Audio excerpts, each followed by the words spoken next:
It's the Chronicles of a Gooner and we are live.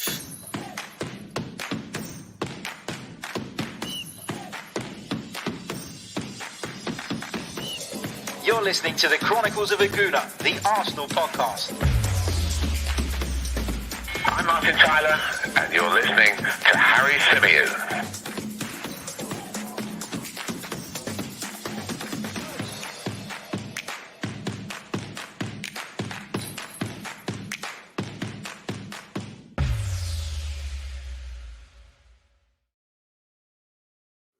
Hello, good evening, and welcome back to another live edition of the Chronicles of a Gooner, the Arsenal podcast brought to you by 90 Min. As ever, I'm your host, Harry Symeou, and on this edition of the podcast, we're going to be discussing Arsenal's performance against Olympiacos in the second leg of our UEFA Europa League round of 16 tie. We'll be touching on that. We'll be laughing at Spurs a little bit. We'll be touching on who else progressed in the Europa League this evening ahead of tomorrow's draw.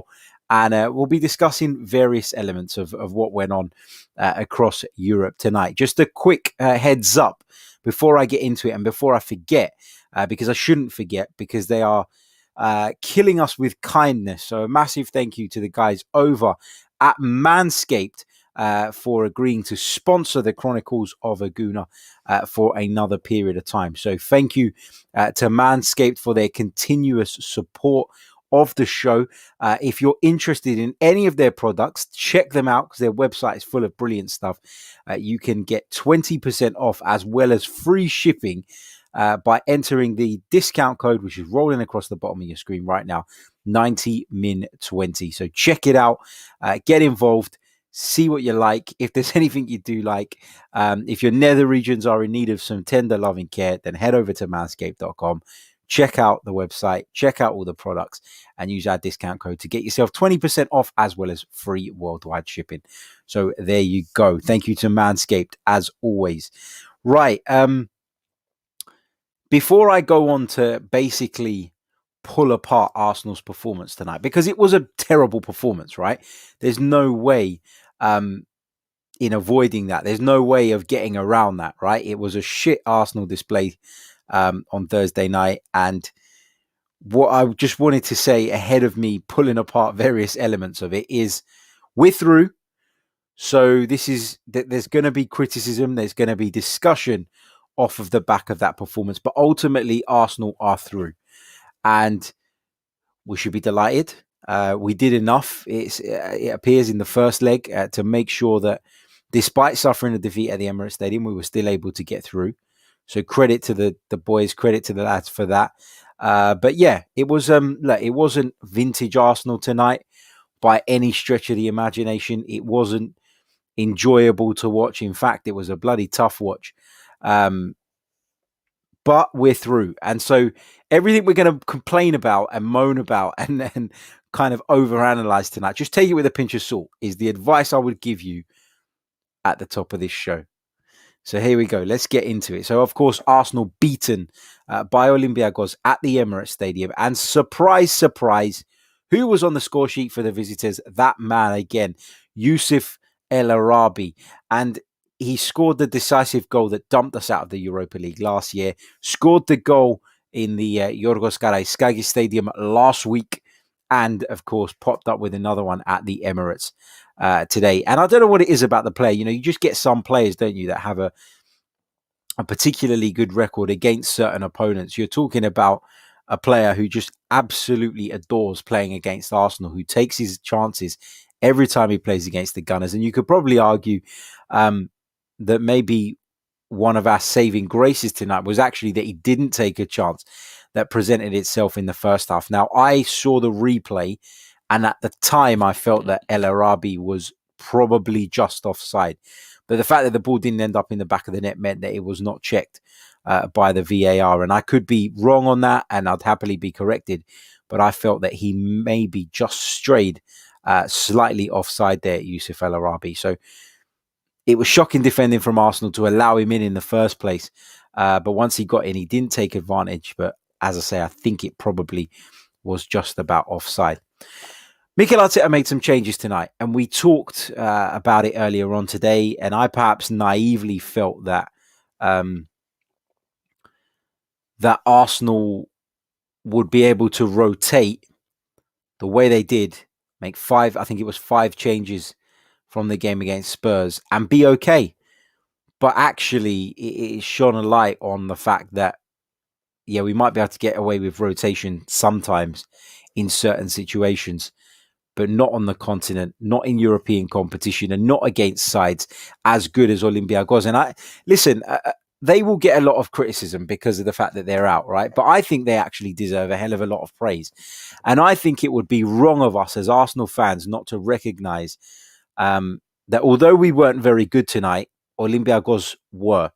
They changed their system. They changed shape from the side that played us in the first leg. They went with 2 wing backs. They went with a back 3. Jan and Villa moved back into the midfield for them, which I thought made a big difference. Camara was very good again, buzzing around the pitch all the time, looking to make things happen. And El Arabi's a pretty decent striker. So yeah, I think that you've got to give Olympiacos as much credit as you're going to give Arsenal criticism off the back of that. It's another win for them at the Emirates Stadium. I think it might be their 3rd in a row, which is some mean feat.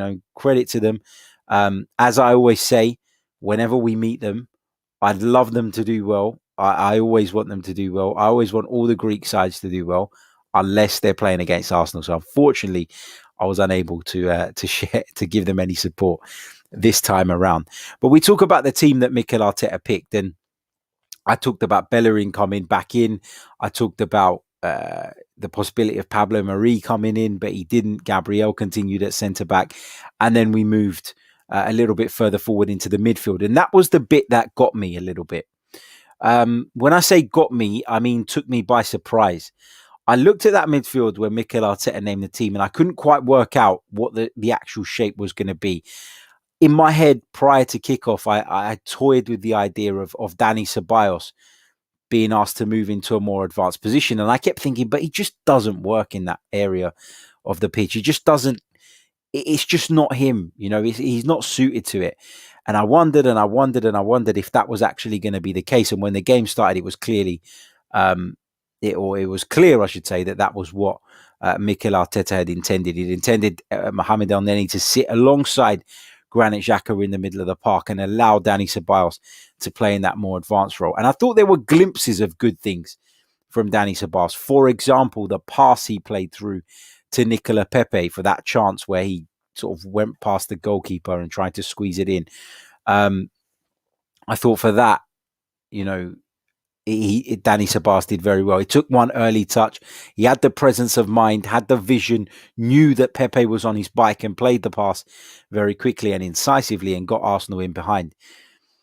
But I still, I come away from that game and I don't think that role suits him at all. And I think the biggest indicator of that is that when he was substituted, and obviously he lost the ball for Olympiacos' goal, and he'll get a lot of stick for that because he's done it in both legs.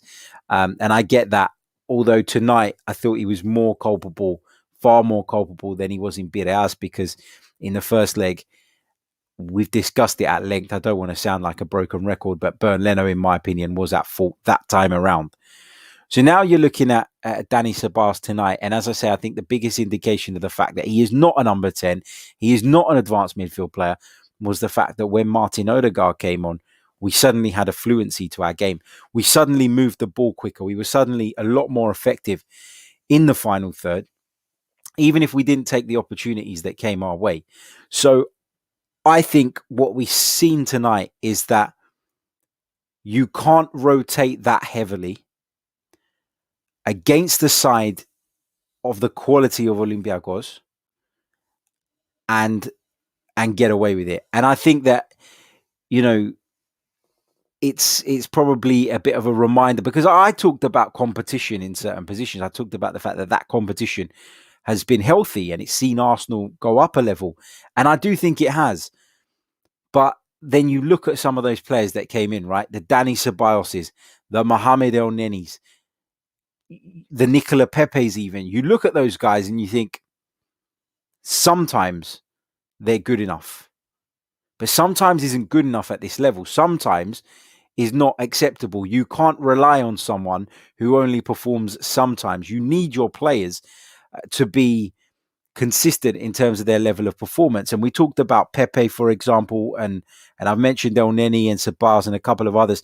And what all of those players have done at various points in the season is shown us that they can do a job on any given day, but they can also be a liability on other days. And I thought that was the case tonight. I've talked about Sabas a little bit already. I don't want to completely, lay into the guy, ruin the guy, because I do feel like he was played out of position. But Mohamed El Neni gave us a reminder today that he's indeed not the Egyptian Pirlo. And I may have got a little bit carried away when he smashed one in from 20 yards last week. But yeah, it's just a reminder, isn't it, that we do need upgrades in certain positions. And look, we can make changes, but we can't make so many changes and expect to be at the same level. And we saw it in the FA Cup, and we've seen it again tonight. So for those who have wondered why Mikel Arteta has been reluctant to tweak the team, has been reluctant to bring other players in, has been reluctant to make changes, and we talk about the lack of game time certain individuals are not getting. Well, there was your evidence as to why he probably feels like he can't mess around with the team too much. We talk about those players and granted, it's not, I say it again, it's not me digging them out. Well, I think we've all known for a long, long time that none of those guys in particular are good enough to represent the Arsenal moving forward and should be part of the first team going forward. But one player who really disappointed me tonight was Pierre-Emerick Aubameyang. And we talked a lot about the incident that took place at the weekend where Pierre-Emerick Aubameyang was dropped from the side to face Spurs in the North London derby because of a disciplinary issue. We know that disciplinary issue was him turning up late. We know that he had the right hump about it. We know that he drove off after the game. And so for me, he had to come in and prove himself tonight. And Mikel Arteta said that there was a line drawn under the incident. He brought Pierre-Emerick Aubameyang back into the side. And what did we get from Pierre-Emerick Aubameyang tonight? I thought we got a disinterested Pierre-Emerick Aubameyang. And that what really frustrated me. I thought he lacked quality in the key moments. He missed a number of very, very good opportunities. In particular, the one where he raced through on goal after Martin Odegaard had slipped him in the dying stages of the game and tried a chip over Jose Sarr, which ended up going well wide of the far post.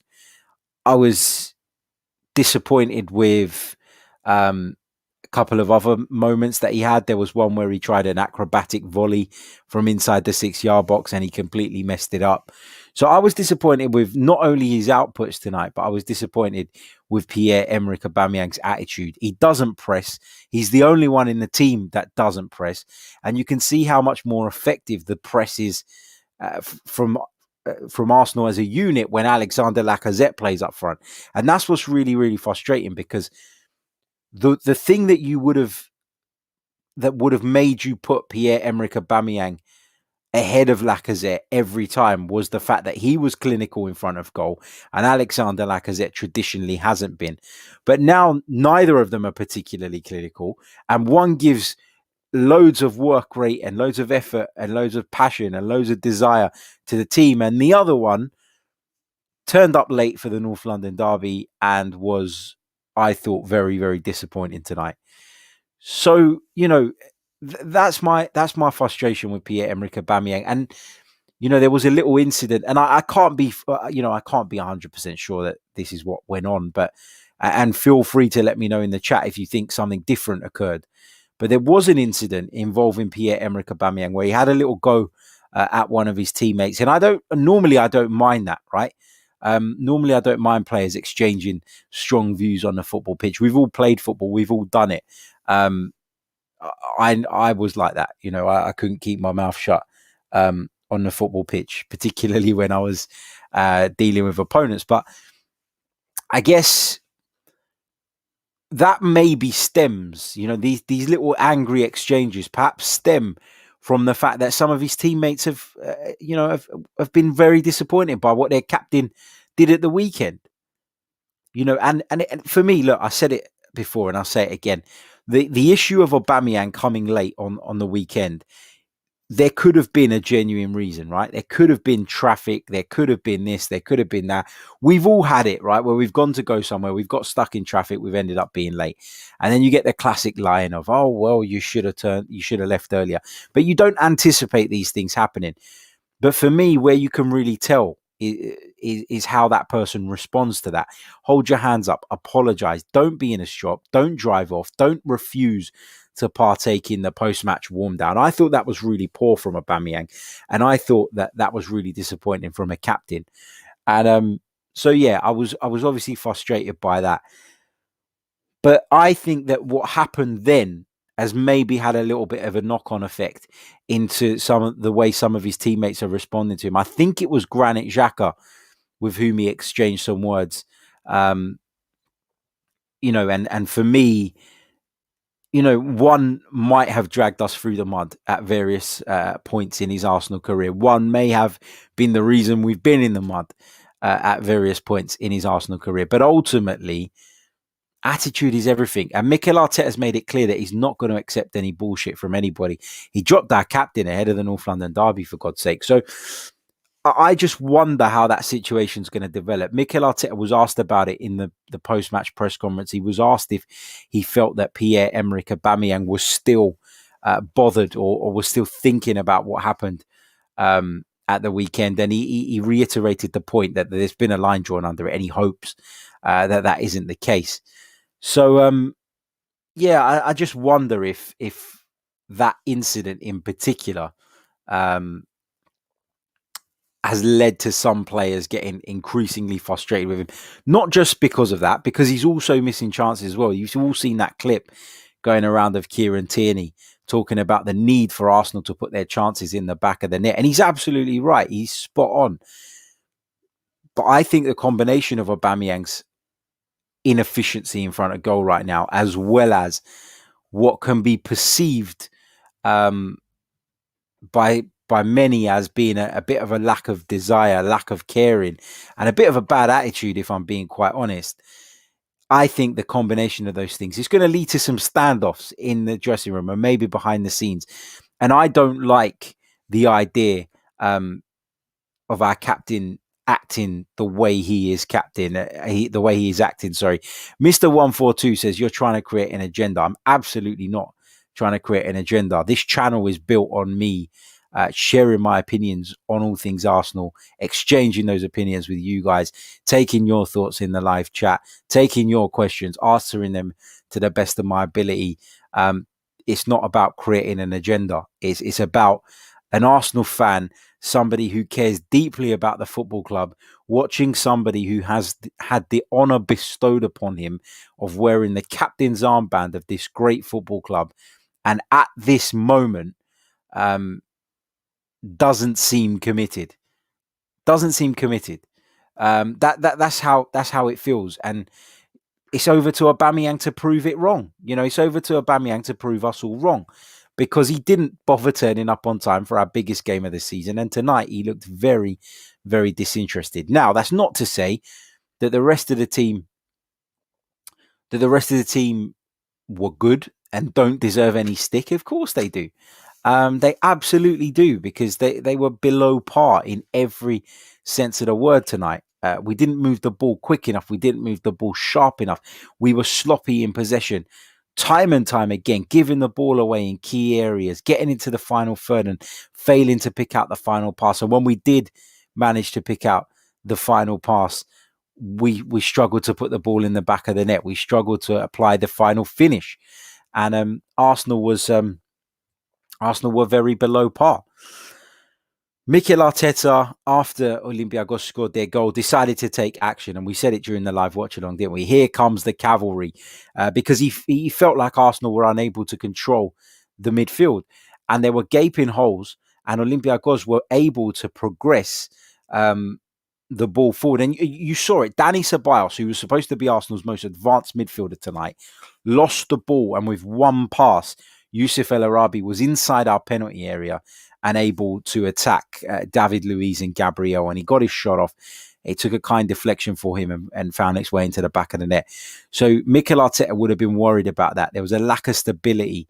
There really, really was. And I guess, I mean, he made the changes, which I thought were the right changes, by the way.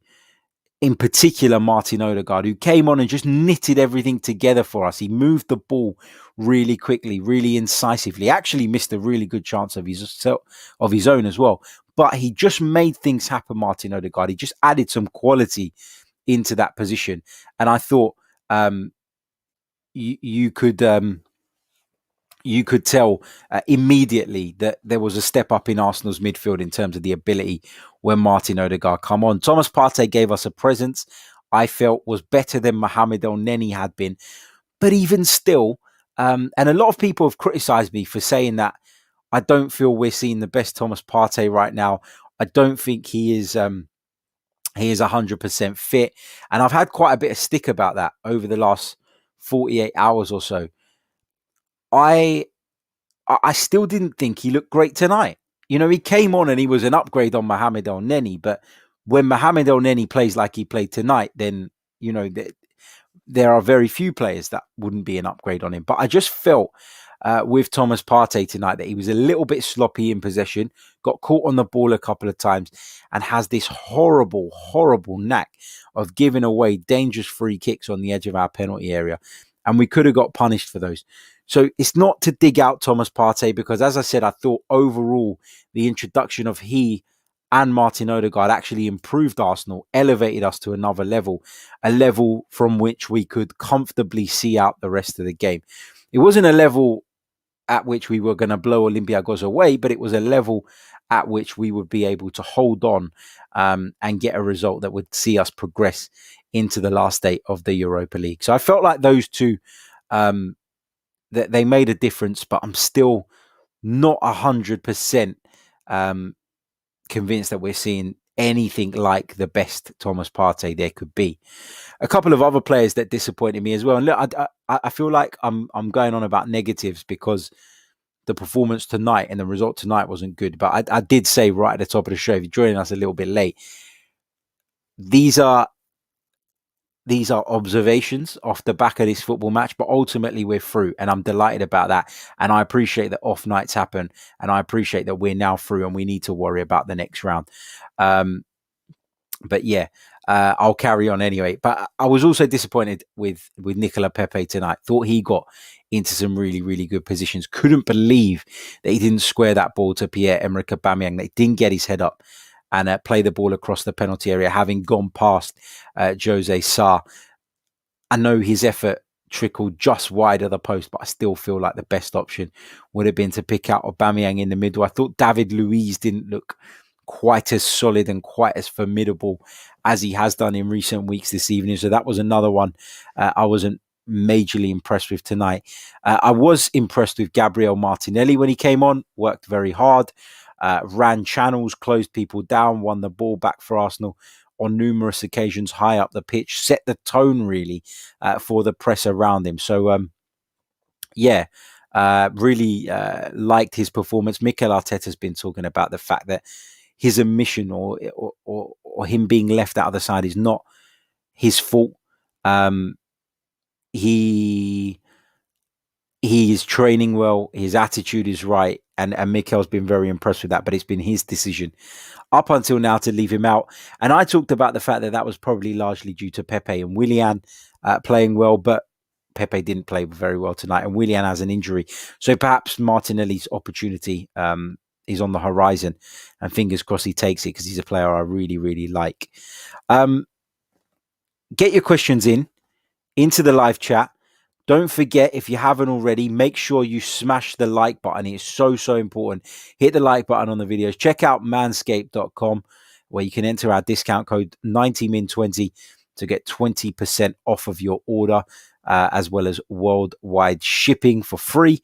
And also, if you're interested in becoming a member of the channel and supporting me to bring you more content and of a higher quality, then please do click on the link in the description. I'd love to have you guys on board. while you guys get your questions in the live chat, questions, comments, whatever you want, fill up that chat box. I'm coming to it in just a moment. But we've got to talk about Spurs. We've got to talk about Spurs. I mean, look, I came away from the Arsenal game, obviously pleased that we'd qualified for the last 8, but disappointed by what I'd watched tonight, disappointed by the performance tonight. And then you go and see something like that. And, you know, was it Orsic, the lad from Dinamo Zagreb, who scored a hat-trick on the night, dumped Tottenham out of the Europa League, and Mourinho's interview after the game. Just, you don't even have to listen to it. You can tune out of it and literally just watch his face. That is a beaten man. He knows that was a shocking result. Glenn Hoddle on BT Sport described it as disastrous and diabolical, and that is exactly what it is. That is exactly what it is. It was a really, really poor night for Tottenham Hotspur, but one that we were delighted to see. And I tweeted it straight after the game finished, because obviously I was on the Arsenal game, right? I only caught I only managed to catch the extra time. But the way my heart was racing every time Spurs attacked in that last few minutes, and every time Dinamo made those huge clearances and the goalkeeper made a number of saves, it just reminded me of how much I can't stand Spurs. So yeah, look, really disastrous night for them. Great night for us. We progressed. They go out. And I get, look, aside from the whole tribal thing and laughing and bantering at Tottenham, I'm delighted they're out, mainly because I see them as one of the teams that I didn't want to face. You know, they've got lots of quality players. Jose Mourinho has had a number over Arsenal for many, many years. It's not so prevalent under Mikel Arteta, I don't think. I think that when they have beaten us, it's been through finer margins. So I don't really, you know, I guess what I'm trying to say is, for me, whilst I didn't think that Tottenham were impossible opponents to defeat, they're one of the better sides on paper in this competition. So for them to go out obviously hands our chances of continuing on and hopefully winning the Europa League. It sees our chances increase. So, you know, it can only be a good thing. Aside from having a good laugh and a joke and being able to wind up all our mates, and football Twitter this evening, as some of you were talking about in the Discord server, is an absolute delight this evening. Right, let's go over to the live chat box and take some of your questions, some of your comments. The Arsenal Lounge. Big hello to the Arsenal Lounge. Make sure you head over and subscribe to the Arsenal Lounge channel. It's a really, really good channel. And he says, Elare, we are through. Can Manscaped handle a Cypriot bush? I will neither confirm nor deny. I'm not going to answer that. This is PG, man. This is PG. Big hello to Craig Scott. How you doing, man? Check out the Same Old Arsenal podcast as well. Make sure you head over there. Give them a subscribe. Follow them on Twitter. Give Craig a follow as well, and make sure that you're supporting the Same Old Arsenal podcast. Brilliant show with brilliant guests every single week. Fantastic stuff, and Craig's been a great help to me over the years and gave me an opportunity when I was really fresh in podcasting to jump on the Same Old Arsenal and help the guys, and it's been a great experience, and I really enjoy chatting with them week to week. I haven't been able to make the last couple just because of work commitments, but I'm looking forward to getting back on there and educating Dan Potts and Lee Judges on the sport that we all love. No, I'm just kidding. But yeah, check out the Same Old Arsenal. Ian says, question, by looking at the last 10 minutes versus Spurs today and the match against Burnley, whom do you feel comfortable facing in the quarterfinals? I think that an in-form Arsenal on their day can beat anybody left in this competition. I really do think that. But what I do think is you can't rotate as heavily as we did. You can't afford to gift people goals because there are good teams in the competition.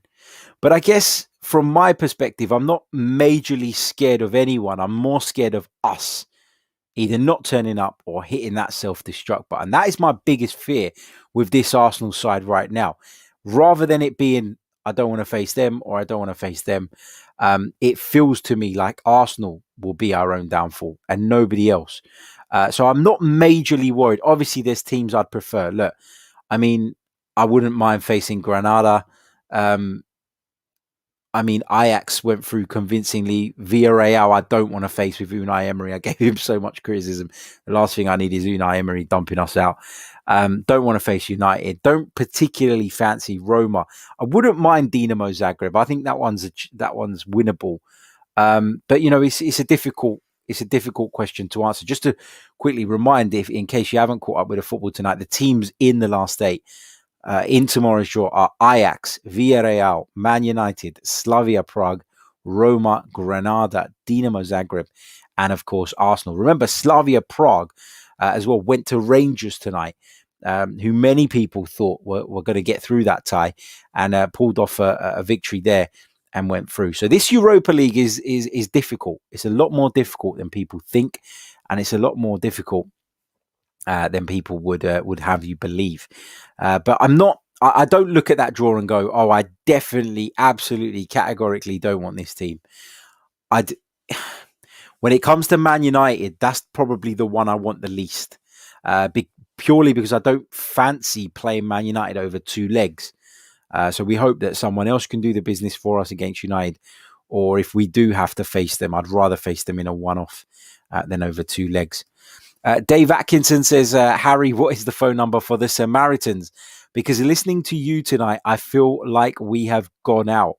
I did say, Dave, and I don't know if you caught the very beginning of the show, that there were some individual performances that I wasn't happy with. There were some points I was going to pull up about Arsenal's performance. But ultimately, and first and foremost, I'm delighted that Arsenal have qualified for the last 8 of the Europa League. That was the first thing I said at the top of the podcast. You might have missed it. You might have jumped on a little bit late. But believe me, if Arsenal had crashed out tonight, you'd have seen a completely different me. I'm not sure I'd have even been able to face doing a live stream because I'd just be effing and blinded for the best part of an hour. So yeah, believe me, this is a happy Harry talking about some issues in the team that have I'm not going to say bothered me, have disappointed me, but ultimately I can get over and put to one side because all that matters is that Arsenal are in the last 8. Said Abdullah says, when you see how many chances we're missing every game this season, do you think the priority this summer should be signing a striker? I think the priority should be to sign a striker if, as we're led to believe, the club are considering selling Alexander Lacazette this summer. I would even, and I know that there was a question put a little bit earlier on by Craig where he said, would you cash in on Aubameyang if the right offer came in? Yeah, I would. Because I just don't see any of them as being the long-term future of Arsenal anymore. And I talked about this during the watch-along. I said that although last summer I was very big on the whole need, I guess, to tie Pierre-Emerick Aubameyang down to a contract. At the time, I thought it was because he had to play every single week. Admittedly, at the time, that's how I felt. I felt like he was that good. It was that important to this side that he was so formidable, so key, so impactful that he had to play every single game. And now in hindsight, I'm not saying he shouldn't play. I still think he's good enough to warrant a place in the Arsenal side more often than not. I just feel like it was equally as important that we did it, and I'm still delighted that we did it, but for slightly different reasons. And those different reasons are that we could now sell the player. We couldn't do that before because his contract was going to run out and we'd have stood to lose out on a lot of money potentially. So if we're going to keep him, if he's going to continue scoring goals and be an asset and help the team and sort his head out, because it seems like this season there's been a lot of issues with Aubameyang. You know, we talked about the 3 disciplinary issues, the turning up late, the tattoo thing, and then of course missing the COVID test. And then in between all of that, he's had to deal with his mother being unwell. So I appreciate that this could just be an off season for Pierre-Emerick Aubameyang, and I'd hope that he'd get back on the right track. And if he does, then he's more than welcome in my eyes to remain at the football club and remain the captain as well. But I would cash in on both of them, if I'm honest, if the right money came in. And a striker does need to come in, someone who fits the mould a little bit better of what Mikel Arteta wants to do, because I'm not sure that Lacazette is quite the right player. I know we always talk about what he gives off the ball, and he certainly gives that. But when I look at Aubameyang, I think he's definitely not the type of player that Mikel Arteta wants or thinks about having in an ideal world. I think that he's someone that was at the club when he arrived. He recognised his importance very early on to the side, and how any success he would have, seen as he wasn't going to be given 50, 60 million pounds to go and buy another striker, was going to be dependent on how well Aubameyang could do and how he could get the best out of him. So I get it all. I just think if the money comes across the table, cash in. And yeah, I would like to see Arsenal in the market for a striker. I really would. Apologies if I missed some of your questions, because the chat is always updating, as I always say. So I will try my best to pick up as many as I possibly can. Lots of you talking about my little mini Xhaka model, and that's why we didn't win, because apparently I didn't kiss it before the game. I did. You're right. I didn't kiss it. I did have it on the desk next to me, though. Big hello to Jashar, who says you've got the big guns in the chat. Big up the Arsenal Lounge and Craig. Yes, indeed. Let's see what else we've got here. I kind of answered this one already, but I'll touch on it again. Would you rather play United in the next round or in the final? I don't want to play United at all, if I'm honest, but I don't like the idea of playing United over two legs. So maybe the final. I hate saying that as well, but I don't want to play them over two legs. The internet idiot says, what do you value Oba at, Harry? 30 mil, 35? Because of his age, right? You've got to take into consideration his age. It's a massive factor. 35 to pushing 40 million, maybe, is what I would probably value him at now. Let's see what else we've got in the live chat. Lots of comments about Tottenham. Dave Hills says, it seems to me if we don't play our very strongest side, we're not good enough. And I think that's absolutely right. I think you've hit the nail on the head, because when we rotate at this level, it is a problem, and we've seen it already this season, and we saw it again tonight. And I go back to what I said earlier on. It's not because we don't have enough players in terms of the volume, in terms of the number of players. It's because some of those players can be dazzling on one day. Your Nicola Pepes, your Danny Ceballos is prime examples of that. They can be dazzling one week and they can be horrendous the week after. And that is why you can't keep bringing these guys into the team, because you simply cannot trust in them to perform to a certain level every single time. Quick reminder, if you haven't already, hit the like button. There's over 300 of you watching us right now live across the multiple platform, and fingers crossed there'll be thousands to watch after on the replay and listen via the audio. If you are listening via the audio, make sure you leave us a review on Apple Podcasts or wherever it is that you consume the content from. Big hello to Tsiziki, who's an Olympiacos fan.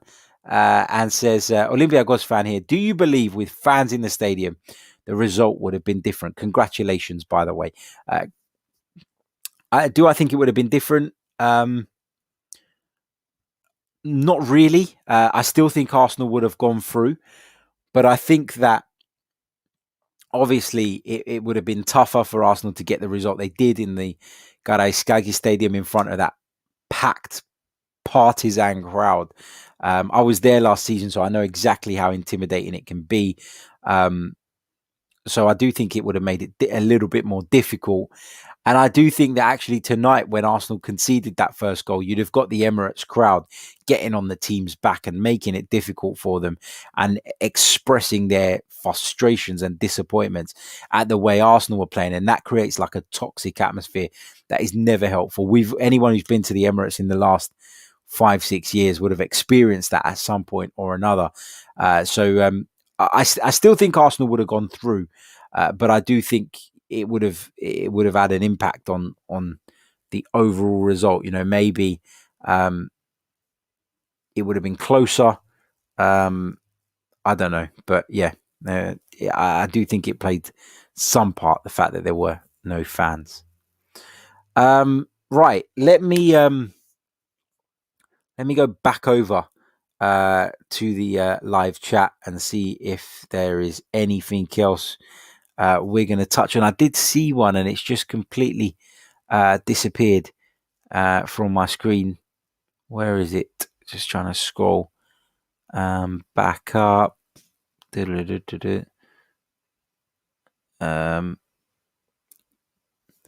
Thomas says, we're very quick in resigning on Oba. A bit neurotic, isn't it? I believe in Mikel's ability to rebuild him.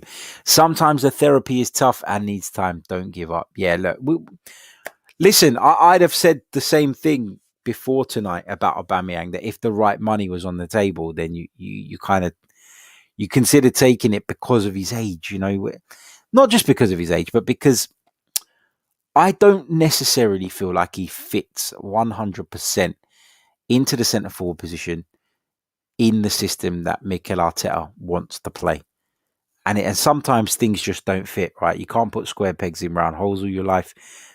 Arsenal did that for many, many years under Arsene Wenger, and it didn't work. And I think that that Aubameyang, as great as he is, as good as he has been, and as good as he could still be, just doesn't complement the system quite right. And you can kind of, when he's clinical in front of goal, you look at it and you go, well, he doesn't give us this off of the ball. He doesn't give us this in the build-up. He doesn't give us this in the transition. But what he does do is he scores shitloads of goals. And, on the face of it, it feels like Aubameyang's had a really disappointing season this time around. I think he's scored 14 goals in 30 appearances now for Arsenal this season, which is by no stretch of the imagination terrible. But it's not the Aubameyang that we've come to know and love. And that's why I think people are having a bit of a hard time processing it at the moment. Big thank you to Dramatic12 for your very kind super chat donation. He says, do you think Pepe didn't play as well as he does because of Bellerin behind him? And he says, always supporting from Houston, Texas. Dramatic, thank you very much. Big hello to everybody joining us from the United States, from across the pond, and in particular, Houston, Texas right now. There's a lot of talk about that, isn't there? That Bellerin and Pepe don't really complement each other. And to a degree, I agree with that. And as I said to you guys on the stream earlier on today, there is a members video. So for our gold members and above, there's a piece of content dropping tomorrow that goes into detail about Hector Bellerin's role in the side and what he's tactically being asked to do and why maybe it's not quite working with Nicolas Pepe. So that's one of the things that I focused on in that video. So I don't really want to give away all the answers, but I do think that there is something in that. I do think that they just don't necessarily complement one another the way, for argument's sake, Cedric and Nicolas Pepe do. So yeah, there is definitely something in that. Thank you for your very, very kind donation, man. Really, really appreciate it. So quick recap. Arsenal are through to the last 8 of the UEFA Europa League. In the draw, they could face Ajax, Villarreal, Manchester United, Slavia Prague, Roma, Granada, or Dinamo Zagreb. Tottenham went crashing out despite going into their second leg against Dinamo Zagreb, who, by the way, their manager had to resign because he's been sentenced to prison just last week. They're in a mess. They're an absolute shambles at the moment with everything that's going on. Yet somehow Tottenham managed to blow a commanding lead from the first leg, in which they conceded 0 away goals by losing 3-0 on the night to Dinamo Zagreb. So Spurs are out. Manchester United, however, are through, and Paul Pogba scored the decisive goal in the San Siro. Tomorrow, we're going to be bringing you more Arsenal content. Of course, we're going to be bringing you reaction to the draw at about 1 o'clock in the afternoon. And joining me will be Kostas Lianos once again.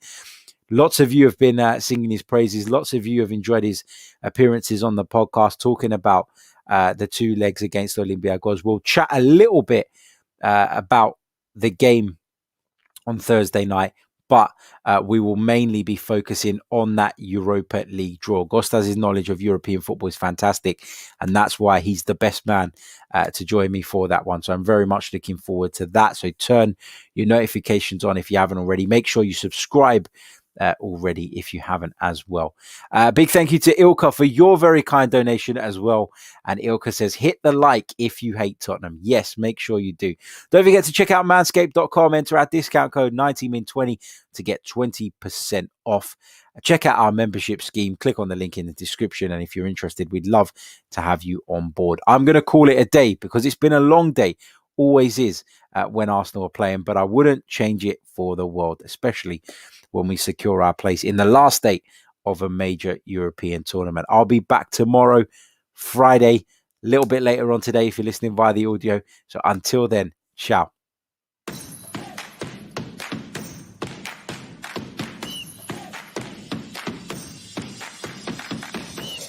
You're listening to the Chronicles of a Gooner, the Arsenal podcast. I'm Martin Tyler, and you're listening to Harry Symeou.